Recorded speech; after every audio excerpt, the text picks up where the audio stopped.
Olá, meus irmãos, boa tarde, paz seja convosco, graças a Deus que nos dá a vitória por nosso Senhor e Salvador Jesus Cristo.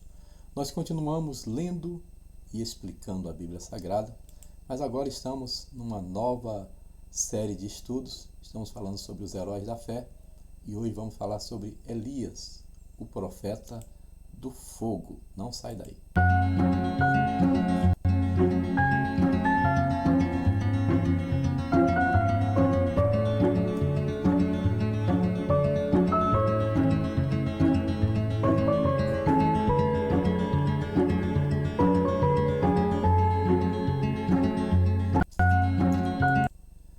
Glória a Deus.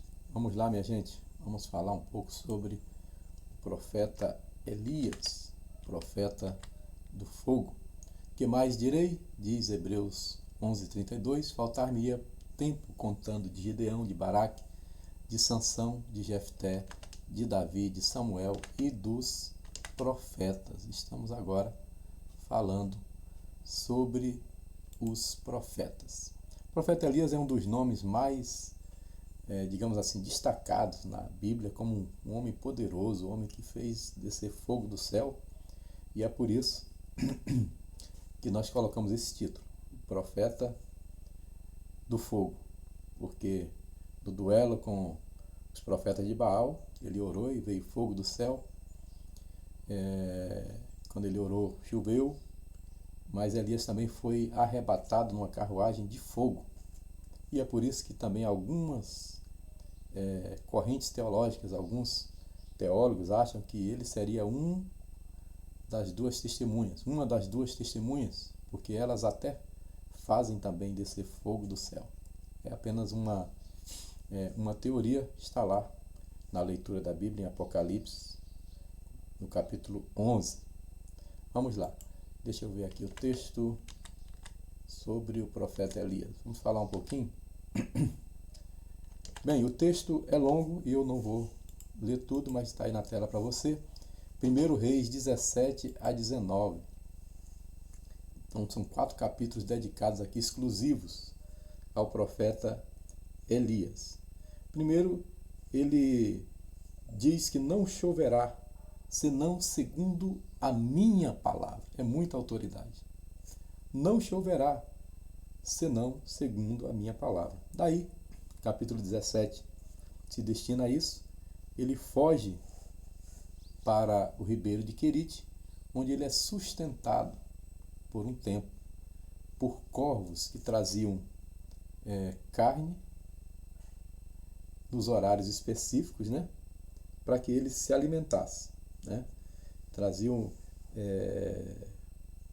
Deus diz: tenho ordenado aos corvos que te sustentem. Que privilégio, né? Ele foi conforme a palavra do Senhor, e os corvos traziam pão e carne pela manhã e também pão e carne à noite. Era um hotel quase 5 estrelas, servido por garçons, que eram os corvos, uma espécie de urubu mais chique, né? Digamos assim. Mas eles traziam carne e pão. De onde eles traziam, não queira saber, não queira explicação para o milagre. Mas aí o ribeiro secou, porque estava sem chover, ele profetizou que não ia mais chover. E aí Deus disse para ele: agora ordenei a uma viúva que te sustente. Ele vai até aquela viúva que está colhendo os seus últimos gravetos. Isso é muito interessante. E Elias disse para ela: me dá água. Me dá água. Ela vai buscar água. Olhe bem que está faltando água. E Elias pede água. E ela prontamente vai. Ela não diz: está em falta d'água, rapidinho em outro lugar. Não. Ela entende que é um mistério. Ela entende que é o homem de Deus. Apesar dela nunca ter visto, ela vai. Agora ela passa no segundo teste. Elias diz: faz também um bolo para mim. Aí ela desaba. Ela diz: meu Senhor, eu estou pegando os 2 últimos gravetos e vou fazer um bolo para mim e meu filho. Comeremos e morreremos. E aí Elias libera a poderosa palavra profética. Ele diz: vai e faça primeiro para mim. E assim diz o Senhor: a farinha da panela não acabará, nem o azeite na botija. E ele comeu junto com aquela mulher viúva durante o tempo que não choveu. Enquanto não choveu, tinha farinha e tinha azeite. Aquele pouquinho que ia acabar, uma vez investido, uma vez semeado no profeta, não acabou enquanto não veio a chuva. No capítulo 18, ele se apresenta a Acabe, né? É aquele episódio que ele enfrenta os profetas de Baal. O capítulo 18 é grande, tem 46 versículos. Esse capítulo está explicado na live, lendo e explicando a Bíblia Sagrada. Mas eu destaco aqui que eles se cortaram, eles fizeram diversos rituais e nada de fogo. Por isso Elias é chamado de profeta do fogo. Eles fizeram de tudo, até se cortaram e não veio fogo. Aí Elias, chega a vez dele, né? Quando chega a vez dele no duelo, eram 850 profetas, que eram profetas de Baal e Azerá. 450 de Baal e 400 de Azerá. E esses profetas, eles comiam na mesa do rei. Olha a despesa do cartão corporativo do rei Acabe. Né? Jezabel gastava por conta. Né? Jezabel mandava no rei. E esses profetas, 850, comiam do Estado de Israel. Comia da mesa do rei. O Estado teocrático de Israel sustentando 850 profetas de Baal. Pensa aí, numa miséria. Era isso. E aí Elias, agora que eles não conseguiram nada, Elias ora assim, olha, vamos ver agora quem é Deus. Se é Deus, Jeová, ou se é Baal.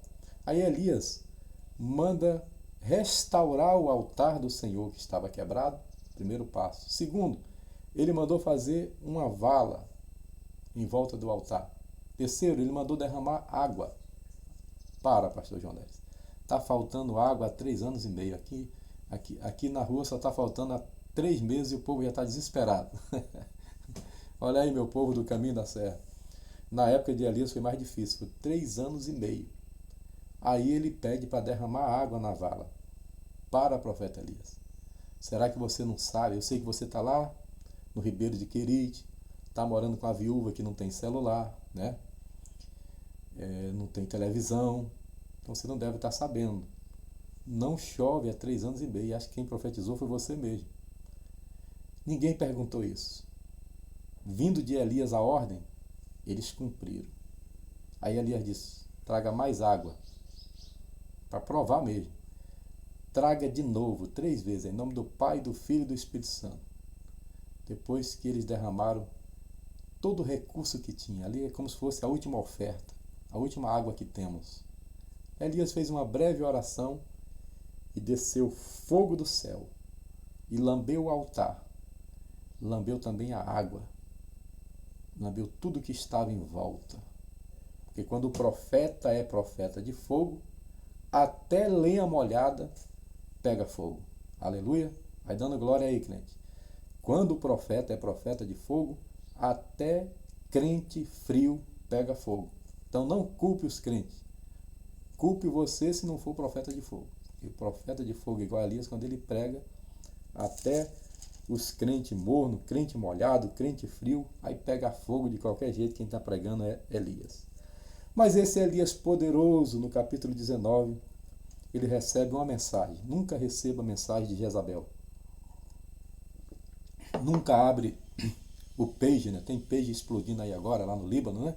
Pois é, Elias abriu o pagezinho dele para receber a mensagem, era a mensagem de Jezabel. A mensagem dizia, assim como você matou os meus profetas, eu juro pelos meus deuses que amanhã sua cabeça não estará no lugar.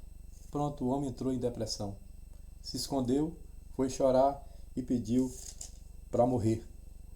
Mas Deus conhece a fraqueza do homem, mandou o anjo. E o anjo tratou ele como se fosse depressão, já preguei sobre isso. O anjo deu a ele água, pão e colocou ele para dormir. Isso aí cura qualquer depressão. Pessoas com depressão não dormem direito. O anjo deu pão, deu água e mandou ele dormir. E quando ele dormiu e acordou, o anjo deu de novo mais comida e disse, come, porque com a força dessa comida caminharás 40 dias até Horebe, monte de Deus. Vale lembrar aqui que os 3 maiores homens da Bíblia Sagrada, nesse sentido aqui, jejuaram 40 dias. Digo 3 maiores porque eles representam alguma coisa. Primeiro, Moisés representando a lei, Elias representando os profetas e Jesus representando a nova aliança.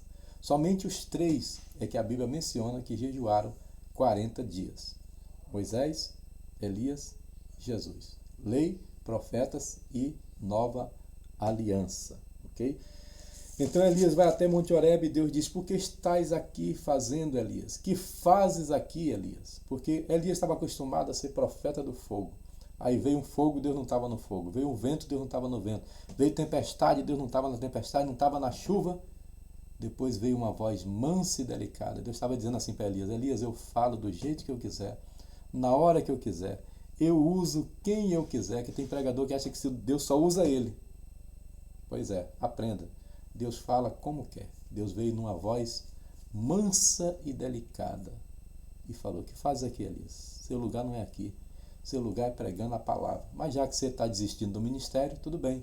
Desça e unja Eliseu no teu lugar. Né? Deus não quer ninguém insatisfeito. Se você está insatisfeito, peça para sair. Peça baixa. Né? Aleluia. Então, prosseguindo, nós temos aí o texto de, deixa eu ver se eu coloquei aqui também, 2 Reis capítulo 2, exatamente. 2 Reis capítulo 2 é onde Elias e Eliseu estão caminhando, vem uma carruagem de fogo, separa os dois, e Elias subiu ao céu num redemoinho, né? Elias subiu ao céu num redemoinho. Então os carros de fogo separaram, né? E a gente ficava fazendo aquelas perguntas, já expliquei isso aqui no livro de Reis, 2 Reis e em Ezequiel, que diz que Deus manda os seus carros como um torvelinho, e eu descobri lá em Ezequiel ou Jeremias, eu não lembro agora, que torvelinho é um redemoinho de carros de fogo. Então não precisa mais ficar perguntando: Elias subiu num redemoinho ou num carro de fogo? Os dois, porque o redemoinho era de carros de fogo, segundo a palavra de Deus, tá bom? Então não precisa ficar nessa discussão boba. Elias realmente era um profeta de fogo e a carruagem de fogo dividiu, porque ele subiu num redemoinho, mas era redemoinho de carros de fogo, tá bom? Que homem poderoso, abençoado esse profeta Elias. E a Bíblia continua, e lá em Mateus 17, interessante que a história dele começa em 1 Reis 17, e lá em Mateus 17, no Monte da Transfiguração, apareceram a Jesus. Olha aí, irmã Vera, como é que pode? Apareceram a Jesus Moisés e Elias. Espera aí, gente. Tanta gente no Antigo Testamento. Cadê Abraão, amigo de Deus? Cadê Samuel, profeta, sacerdote, nazireu, né? Juiz? Não foi Samuel, apareceram Moisés e Elias. Porque ali é representativo. Ali foi uma visão de Pedro, né? Naquele momento ali estava aparecendo o representante da lei e o representante dos profetas. Estavam dizendo, e Deus disse, você lei, Moisés, você profetas, Elias, se submetam agora ao Filho. Esse é meu Filho amado, a ele ouçam. Daqui para frente, não é que vocês estejam dispensados, que o ministério de vocês acaba aqui. Daqui para frente, a missão é com o meu próprio Filho. Havendo Deus falado antigamente, diz o escritor de Hebreus, de muitas formas e de muitas maneiras, agora ele nos fala pelo próprio Filho. Aleluia. Finalmente a Bíblia menciona Elias. Lá, o 17 está perseguindo Elias. 1 Reis 17, Mateus 17 e Tiago 5,17 diz: Elias era um homem sujeito às mesmas paixões que nós, e orando, pediu que não chovesse por 3 anos e 6 meses, e não choveu sobre a terra. E orou outra vez, e o céu deu chuva, e a terra produziu os seus frutos. Que homem poderoso, cheio de autoridade. Mas nós, na Nova Aliança, temos o privilégio. Jesus disse que o menor no reino dos céus é maior do que João Batista. E João Batista é o profeta que é comparado a Elias. Tá? Existe uma confusão de entendimento por parte dos espíritos, pois acham que João Batista é a reencarnação de Elias, e eu mostro para vocês aqui já biblicamente que não é, porque em Mateus 17, onde nós falamos, João Batista já morreu. Se ele fosse a encarnação de Elias, quem apareceria na transfiguração seria João Batista. Se apareceu Elias e João Batista já tinha morrido, mostra que não existe essa reencarnação. Mostra que o texto, quando fala enviarei o profeta Elias, ou quando Jesus disse de João Batista, esse é o Elias que havia de vir, está se referindo a um homem que viria no mesmo espírito, no mesmo modus operandi do profeta Elias. Aleluia. Deus abençoe, meus irmãos. Essa é a aula de hoje, 15 minutos, 16 agora. Vamos orar por Israel. Elias, o profeta do fogo, nós estamos falando sobre os heróis da fé. Deixa eu atualizar os irmãos sobre Israel. Ontem, 17 de setembro, Israel explodiu mais de 4.000 pagers. Pager é um aparelhinho antigo desse tamanho que a gente botava aqui do lado e quem tinha aquilo era uma curtição, né? Eu saía do quartel, ficava com aquilo ali, doido para tocar, e quando aquilo tocava, até no meio do culto eu tirava e tinha que ir lá fora olhar, era a mensagem, e tinha que ligar para o quartel, era alguma emergência. Pois bem, os membros do Hezbollah usavam aquele aparelho para se proteger do rastreio de Israel, porque o celular, todos sabem, tem um endereço IP, ele é rastreado. Então eles passaram a usar os pagers para poder fazer suas ações terroristas, mas Israel explodiu tudo. E hoje, pela manhã, dia 18, isso evoluiu para celulares, para tablets, para Smart TV, até painel de carro explodiu hoje. A coisa está feia pelo mundo. Oremos pela paz de Jerusalém. Isso é fim dos tempos, cumprimento da profecia de Jesus no sermão profético, que diz que haveriam guerras, rumores de guerras, e os homens desmaiariam de terror pelas coisas que estão acontecendo no mundo. Senhor Deus, eis aí a nação de Israel, bichinho de Jacó. Eu entrego em tuas mãos e peço que tu guarde, proteja, livre. Peço também, Senhor, pelos inocentes que estão no meio dessa guerra, como crianças que foram atingidas ontem ali no Líbano, que o Senhor tenha misericórdia, Senhor, dessas vidas. Pai, oro também pela nação brasileira, rogando que o Senhor cumpra Gênesis 12:3, quando diz: abençoarei os que te abençoarem e amaldiçoarei os que te amaldiçoarem. Estamos debaixo dessa promessa do pai Abraão e rejeitamos toda ação e todo acordo em contrário, que o Senhor julgue os inimigos de Israel. Assim nós oramos em nome de Jesus. Amém. Se você disse amém, compartilhe a live do pastor João Neres com mais alguém. Daqui a pouco, oração da noite, não perca. Deus abençoe a todos. Até amanhã, se Deus quiser. Paz seja convosco.